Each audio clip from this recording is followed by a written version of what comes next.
નમસ્તે દીકરીઓ, જય માતાજી। ધોરણ 12 આર્ટ્સ, વિષય ફિલોસોફી। ફિલોસોફીના છેલ્લા લેક્ચરની અંદર આપણે તમારો 10મો પાઠ જે છે આત્મસાક્ષાત્કારની વૈજ્ઞાનિક પદ્ધતિ યુગ એના વિશે સમજૂતી મેળવતા હતા।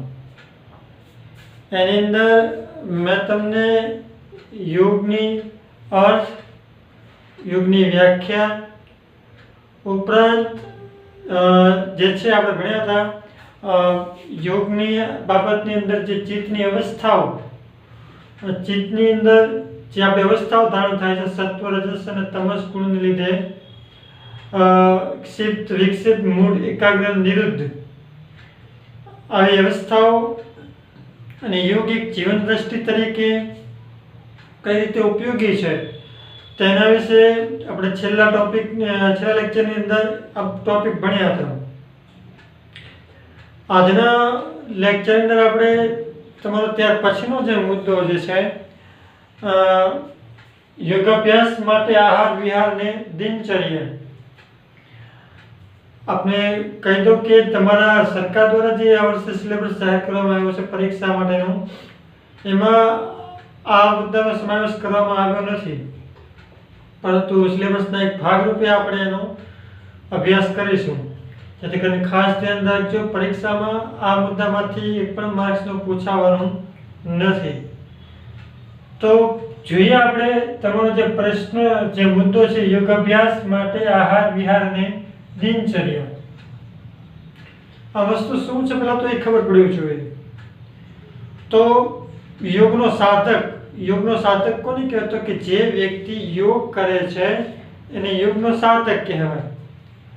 આ યોગનો સાધક જે છે યોગિક ક્રિયા કરે છે, એ યોગિક ક્રિયા ઝડપી અને અસરકારક બની આત્મસાક્ષાત્કાર અસરકારક રહે, આ પોતાની યોગ સાધનામાં જે છે મદદ થાય। એટલા માટે યોગના સાધકે કેટલીક બાબતોની તકેદારી રાખવી જોઈએ કે જેથી કરીને પોતાની યોગ સાધના ઝડપી અને એનું પરિણામ પણ પ્રાપ્ત થાય અને સારી રહે। તો જે વ્યક્તિ યોગ કરે છે, યોગનો સાધક છે, એમણે ખાસ તો પોતાના આહાર કેવો રાખવો જોઈએ, એનો વિહાર કેવો હોવો જોઈએ અને એની દિનચર્યા કેવી હોવી જોઈએ। આ 3 ટોપિક તમારે યોગના અભ્યાસી માટેના ભણવાના છે। એટલે કે જે યોગ સાધના કરે છે એને પોતાનો ખોરાક કેવો લેવો જોઈએ, વિહાર, ફરવા, મનોરંજનની પ્રવૃત્તિ કેવી હોવી જોઈએ, અને સમગ્ર દિવસ દરમિયાન કયા કાર્યો ક્યારે કરવા જોઈએ, એનું વર્ણન જે છે એ કરવામાં આવ્યું છે કે જેથી કરીને એનું પાલન કરવાથી યોગ અભ્યાસ જે છે એ શક્ય બને। તો જોઈએ આપણે સૌપ્રથમ પ્રસ્તાવના। આપણે જોયું કે યોગનો સાધક કે વ્યક્તિ યોગ શું કામ કરે છે? તો કે પોતાની ચિત્તને પ્રશાંત અવસ્થામાં લાવવા માટે, શાંત લાવવા માટે, બરાબર, પ્રશાંત અવસ્થાને પ્રાપ્ત કરવા માટે। એટલે આપણું ચિત્ત જે છે ઉદ્વિગ્ન છે, ચંચળ છે, ફેલાયેલું છે, બરાબર, પરોવાયેલું છે, ખોવાયેલું છે। પાણીમાં કેમ મોજા આવતા હોય એમ આપણા ચિત્તમાં જુદા જુદા વિચારોના, ઈચ્છાઓના, મહત્વાકાંક્ષાઓના મોજા આવતા હોય, પણ એને સ્થિર કરવા, પ્રશાંત કરવાની પદ્ધતિ એટલે યોગ। અથવા તો આપણે યોગ એટલા માટે કરીએ છીએ કે આપણા ચિત્તના જે અવસ્થાઓ છે એને પ્રશાંત પ્રાપ્ત થાય એટલા માટે। તો જે યોગ દ્વારા શક્ય બનશે, યોગ કરવાથી આપણા ચિત્તના મોજાઓ જે કે ચિત્ત જે છે એ પ્રશાંત સ્થિતિને પ્રાપ્ત થશે, જે યોગ અભ્યાસ તરીકે, જેને યોગ અભ્યાસ તરીકે ઓળખવામાં આવે છે। યોગ અભ્યાસનું મહત્વ સમજાવતા કિશનદાસ કણિયા પોતાના પુસ્તક, જેનું નામ છે શ્રી પાતંજલિ યોગ દર્શન, સાંભળજો, ફરીથી બોલું છું, યોગાભ્યાસ સાધકને યોગ અભ્યાસનો મહત્વ સમજાવતા શ્રી કિશનદાસ કણિયા પોતાના પુસ્તકમાં એવું લખે છે, એનું પુસ્તકનું નામ છે શ્રી પાતંજલિ યોગ દર્શન. જો શ્રી પાતંજલિ યોગ દર્શન છે, અને પેલા પાતંજલિ યોગ દર્શન હતું એ મહર્ષિ પતંજલિ લખેલું છે. એ બધું ભેગું નહીં કરતા, ગોટળા નહીં કરતા, આમના રચયિતા કોણ છે? કિશનદાસ કણિયા. એનું પુસ્તક શ્રી પાતંજલિ યોગ દર્શન. અને એવું કહે છે કે જો અભ્યાસ વીરવે કરવામાં આવે, બરાબર, અને તમે લાંબો સમય જો અભ્યાસ કરો, અને જો અભ્યાસ તમે જુઓ તો તમે જ્યાં છો ત્યાં ત્યાં જોવા મળો. એટલે કે એને બહુ સરસ જ્ઞાન આપ્યું છે કે ભાઈ, માનો કે કોઈ એક વ્યક્તિ છે, એ વ્યક્તિ રોજબરોજનું પોતાનું મહેનત કરે છે, મહેનત કરીને કમાય, થોડા દિવસ મહેનત કરે, બરાબર, અર્થ ઉપાર્જન કરે, પૈસા કમાય, ભેગા કરે, અને પછી વાપરવા મળે, કામ ના કરે, ફરી પાછા પૈસા ખાલી જાય, ફરી પાછો કામે લાગી, મહેનત કરે, અર્થ ઉપાર્જન કરે અને વાપરે. તો તમે લાંબા સમય માટે જુઓ, પછી ચેક કરો તો એની પાસે રૂપિયા કે ઉપાર્જન કાંઈ રહેશે નહીં. કારણ કે જે ઉપાર્જન થયું તો ખર્ચ થઈ ગયું, ઉપાર્જન થયું ખર્ચ થઈ ગયું, ઉપાર્જન થયું ખર્ચ થઈ ગયું, નાશ પામ્યું. અને છેલ્લે પરિણામે ચિલકની અંદર, પૈસાની અંદર શૂન્ય રહે, તો ખૂબ ઓછા પૈસા રહે. એમ યોગની અંદર પણ આવું છે. યોગ સાધના તમે કરો, વચ્ચે મૂકી દો, પાછું કરો અને પાછું મૂકી દો, તો અંતે તમને આ યોગ સાધનાથી કોઈ પણ પ્રકારનો ફાયદો કે એ તમારી પાસે રહેતો નથી, એનું કોઈ મહત્વ નથી. પરંતુ જો પેલા ભાઈની જેમ ઉપાર્જન રોજ કરે, રોજ વાપરે, રોજ કરે, રોજ વાપરે, બચાવતા જાય થોડા થોડા, ઉપાર્જન કરે, વાપરે, થોડાક બચાવે, ઉપાર્જન કરે, રોજ વાપરે, થોડાક બચાવે, ઉપાર્જન કરે, થોડાક બચાવે, તો આગળ જતા એની પાસે ઉપાર્જન રહેશે. એમ અહીંયા પણ યોગના સાધકે, યોગના અભ્યાસીએ રોજે યોગિક ક્રિયા, યોગ સાધના કરવી જોઈએ. ભલે હળવા પ્રકારની, સામાન્ય પ્રકારની, પણ એ રોજ રોજ વિરમ્યા વગર કરવું જોઈએ, વિરમીને નહીં. તો એની યોગ સાધના દ્રઢ બને અને અસરકારક રહે, અને સાથે સાથે ઝડપી આત્મ સાક્ષાત્કાર પણ થાય. એટલે યોગના સાધકે, આના પછી અમે કહીશું કે ભાઈ યોગના સાધકે જે વસ્તુનું પાલન કરવાનું છે યોગ સાધનને પ્રબળ બનાવવા માટે, દ્રઢ બનાવવા માટે, એ છે આપણું આહાર, વિહાર અને દિનચર્યા. એમનું પહેલું જોઈએ આહાર. તો આહાર એટલે આપણે એવું સમજવાનું છે કે ભાઈ જે યોગનો સાધક છે એણે આહાર એટલે કે ખોરાક કેવો ખાવો જોઈએ, કેવો ખોરાક લેવો જોઈએ અને કેવો ન લેવો જોઈએ. તો તમને બધાને ખબર છે કે આપણે બધાએ રોજબરોજની ક્રિયાઓ કરી એટલે કે આપણા શરીરના કોષો જે છે એ નાશ પામે છે. એમાં યોગનો સાધક છે, યોગ સાધના કરે છે, તો સ્વાભાવિક છે કે એના શરીરના કોષો નાશ પામે. અને જો શરીરને પૂરતા કોષ ન હોય, જેટલા જોઈએ એટલા પણ કોષ ન હોય, તો શરીર નાશ પામે અને મનુષ્ય મૃત્યુ પામે. અને એટલા માટે શરીરને ઘટતા કોષો પૂરો કરવા માટે આપણે બધા ખોરાક લઈએ છીએ. એટલે પેલા જે વપરાયેલા કોષ કે સેલ જે છે, જે વપરાઈ ગયા છે, ખાલી થઈ ગયા છે, ખાવાથી ફરી પાછા ભરાશે અને આપણા શરીર માટેના જરૂરી કોષોને પ્રાપ્ત થઈ જશે. તો એમ માનીને યોગના અભ્યાસે આહાર લેવાનું છે. પોતાના શરીરના કોષ, શરીરને ટકાવી રાખવા માટે, શરીરના ખૂટતા કોષને પૂર્ણ કરવા માટે એને આહાર લેવાનો છે. આપણી બધાની માન્યતા અને યોગની માન્યતા અલગ છે. યોગમાં એવું કહેવામાં આવ્યું છે કે યોગના સાધકે આહાર લેવાનો છે, પણ એમ માનીને લેવાનો છે કે પોતાના શરીરને કાર્યરત રહેવા માટે, પોતાના શરીરને ટકાવી રાખવા માટે ખોરાક લેવાનો છે. પોતાનું શરીર કાર્યરત રહે એટલા માટે ખોરાક લેવાનો છે. નહીં કે ટૂંકમાં એમ કહી શકીએ ભાઈ જીવવા માટે આપણે ખાવાનું છે, જે આપણામાંના મોટા ભાગના લોકોનું માન્યતા ઊંધી છે. આપણે બધા લોકો જે છે ખાવા માટે જીવી છે. ખરેખર તો જીવવા માટે ખાવાનું, થોડું શરીર કામ કરે, જીવવા માટે ખાવાનું છે. પણ આપણે એનું ઊંધું કરી નાખીએ છીએ મોટા ભાગના લોકો કે ખાવા હાટું જીવી છે. તો યોગના અભ્યાસિક યોગ સાધક જે છે એમને યાદ રાખવાનું છે કે જીવવા માટે ખાવાનું છે, નહીં કે ખાવા માટે જીવવાનું. અને એટલા માટે એને પોતાના આહારોની અંદર ખૂબ કાળજી રાખવાની છે કે જેથી કરીને આ ખાધેલો આહાર કે ખોરાક જે છે એને યોગ સાધનામાં મદદ કરે, અસરકારક બનાવે.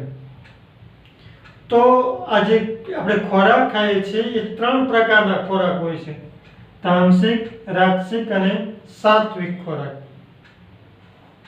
આ ત્રણેય ખોરાકમાંથી તમે જેવો ખોરાક ખાઓ એની સીધી અસર તમારા શરીર અને માનસિકતા ઉપર થાય, અને પછી સીધી અસર મેં તમને કહ્યું તમારી યોગિક સાધનામાં થાય. તો સૌથી પહેલા આપણે કહીએ તામસિક ખોરાક કોને કહેવાય? તો કે વાસી, દુર્ગંધ, એઠો, આવો ખોરાક જે છે અપચાયુક્ત, જે પચવામાં વાર લાગે ન પચે, આવો ખોરાક જે હોય છે. કયો ખોરાક મેં કીધો? વાસી, દુર્ગંધ અને એઠો અને અપચાયુક્ત ખોરાક. આવા ખોરાકને તામસિક ખોરાક કહેવામાં આવે છે. અને જે લોકો આવા તામસિક ખોરાક ખાય છે, વાસી, દુર્ગંધ અને એઠો અને અપચાવાળો, એના શરીરમાં મનમાં શું થાય? તો કે એને દુઃખ થાય, એને શોક રહે, એને જુદા જુદા રોગો થાય. આ બધું જે છે એના શરીરમાં જોવા મળે. વાસી ખોરાક ખાવાથી દુઃખી રહે છે, શોકમગ્ન રહે છે, બરાબર, અને જે છે પોતે રોગયુક્ત રહે છે, બરાબર, અને આત્મ પ્રમાણ ઓછું રહે છે. તો આવા ખોરાક લેવાથી વ્યક્તિને આવી મુશ્કેલીઓ કે સમસ્યાઓ સર્જાય છે, જેથી યોગ સાધના દ્રઢ ન બને. આ ઉપરાંત જે ખોરાક તીખો, ખારો, ખાટો અને મસાલાવાળો ખોરાક છે, રાંધેલો હોય, આવો ખોરાક, આ બધા જે ટેસ્ટીના એવા એના શોખીન છે, બરાબર, તીખો, ખારો, ખાટો, ફૂલ મસાલાવાળો, આવા રાંધેલા ખોરાકને રાજસિક ખોરાક કહેવાય છે. અને જો યોગનો સાધક કે કોઈ વ્યક્તિ આવો ખોરાક ખાય છે તો પરિણામે એના શરીરમાં અને ચિત્તમાં ચંચળતા આવે છે, ઉદ્વિગ્નતા આવે છે. એનું મન કે શરીર સ્થિર રહી શકતો નથી. એટલે આહારની બાબતમાં જે છે રાજસિક ખોરાકમાં આવા લક્ષણો હોય છે. સાત્વિક ખોરાક,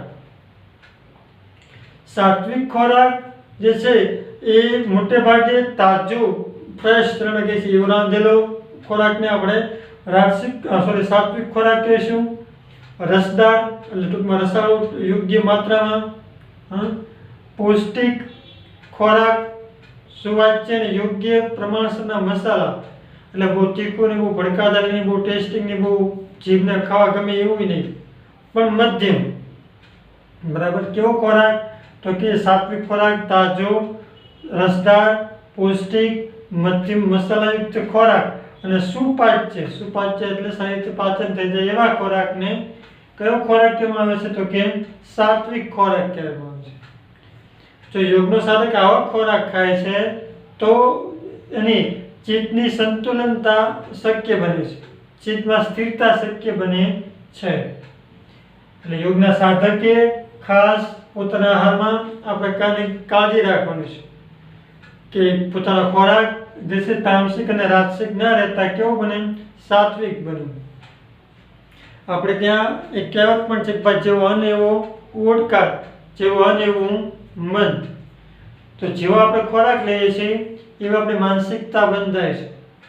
એટલે ખાસ યોગના સાધકે મસાલાયુક્ત, ટેસ્ટી અને એવો ખોરાક પસંદ ના કરતા સાદો, સરળ અને પૌષ્ટિક ખોરાક, સાથે સાથે ફળો, શાકભાજી, પછી અડદો, બરાબર, ટૂંકમાં કઠોળ, આ બધાનો સમાવેશ થઈ જાય, દૂધ, એના બધા પ્રોટીન, કેલરી વાળા પદાર્થો, એવો ખોરાક લેવો જોઈએ. ત્યાર પછી જે બીજી બાબતનો ખ્યાલ રાખવો છે વિહાર. તમને બધાને ખબર છે કે આપણું મન કે ચિત્ત જે છે ચંચળ છે અને મનુષ્યની અંદર 3 ગુણો રહેલા છે, સત્વ, રજસ અને તમસ, જે આપણે અગાઉ ભણ્યા. અને 3 ગુણોને કારણે આપણી ચિત્ત જે જુદી જુદી અવસ્થાઓ ધારણ કરે છે, જેને આપણે ચિત્ત ભૂમિઓ અથવા તો ચિત્ત અવસ્થાઓ કહીએ છીએ. તો યોગના સાધકે વિહાર કરવા માટે, ચિત્તની પ્રફુલ્લિતતા માટે, આનંદ પ્રમોદ માટે વિહાર તો કરવાનું છે, પણ એમાં ખૂબ તકેદારી અને કાળજી રાખવાની છે. સ્વ વિહાર, ચિત્ત વિહાર બાબતમાં એને ખાસ સમજણ કેળવવાની જરૂર છે.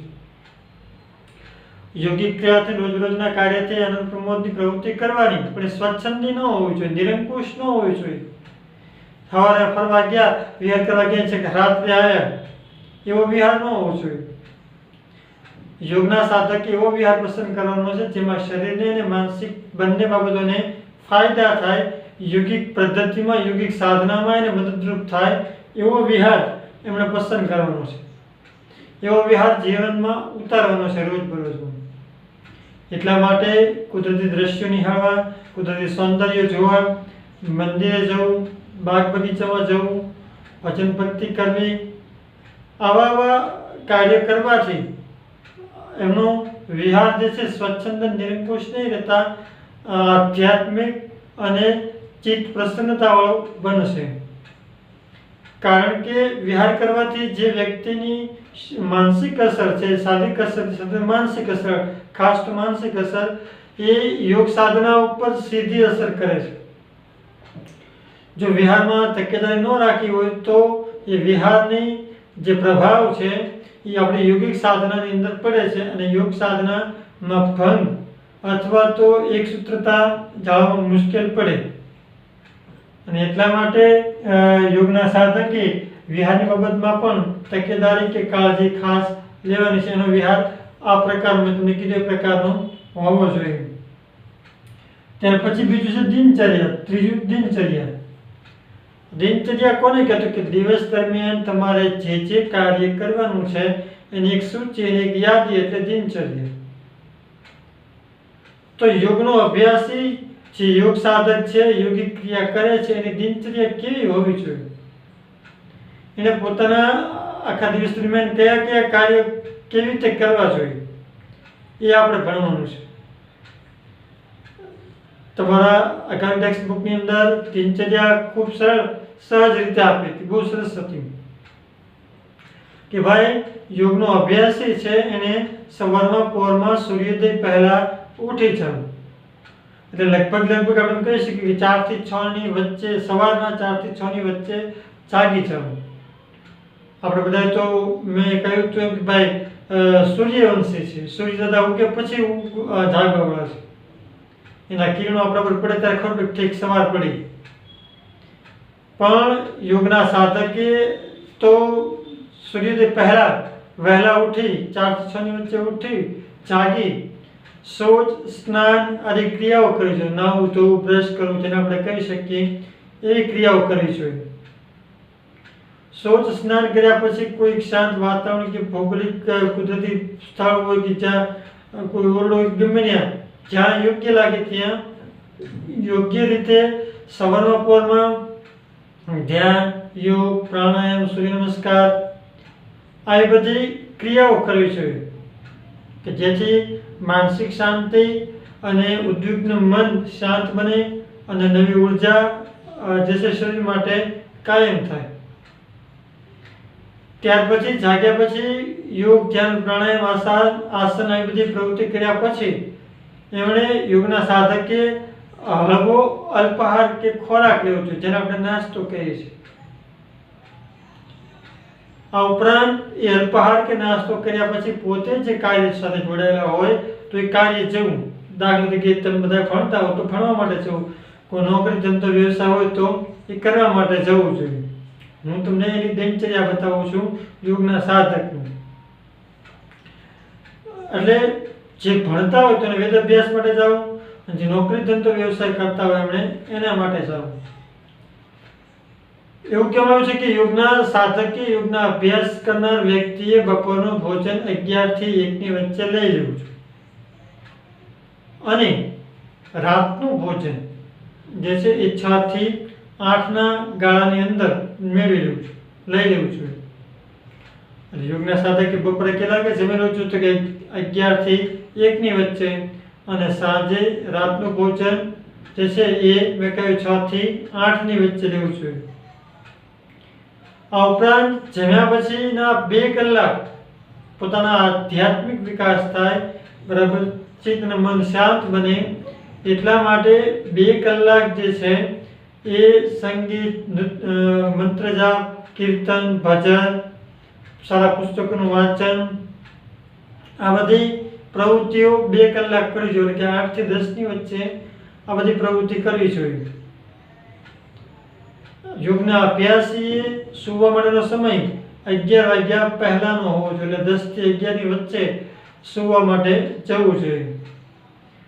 સૂવા માટેના નિયમમાં પણ ખાસ ધ્યાન રાખવાનું છે કે ભાઈ પોચી સુવાળી પથારી કે સેટીમાં સૂવાને બદલે એને સપાટ જમીન આવે, બરાબર, એના ઉપર કે ઓશિકા તકિયા એના વગર સૂવાનું જરૂરી છે.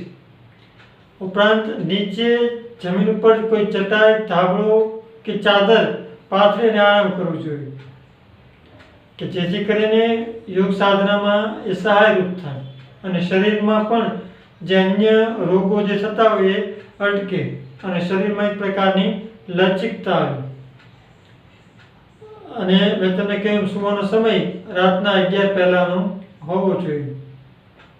તો યોગના સાધકે પોતાની દિનચર્યા આ પ્રમાણેની બનાવવાની છે. દિનચર્યાની અંદર સમય પાલનનું ખાસ વિશેષ મહત્વ છે. દિનચર્યાની અંદર તમે જે સમય માટે જે કાર્ય કર્યું એ સમય એ કાર્ય કરી જ નાખવું જોઈએ, તો એની અસરકારકતા જે છે એ જોવા મળે. એટલે યોગના સાધકે જે છે એને પોતાના યોગિક સાધના દરમિયાન આ પ્રકારની દિનચર્યા પોતાના જીવનમાં ઉતારવી જોઈએ. તો આની સાથે તમારો જે મુદ્દો હતો આપણો, બરાબર, યોગના અભ્યાસ માટે આહાર, વિહાર અને દિનચર્યા, એ આપણે અહીંયા પૂરો કરીએ છીએ અને સાથે સાથે આપણો આજનો લેક્ચર પણ પૂરો કરીએ છીએ. જય માતાજી.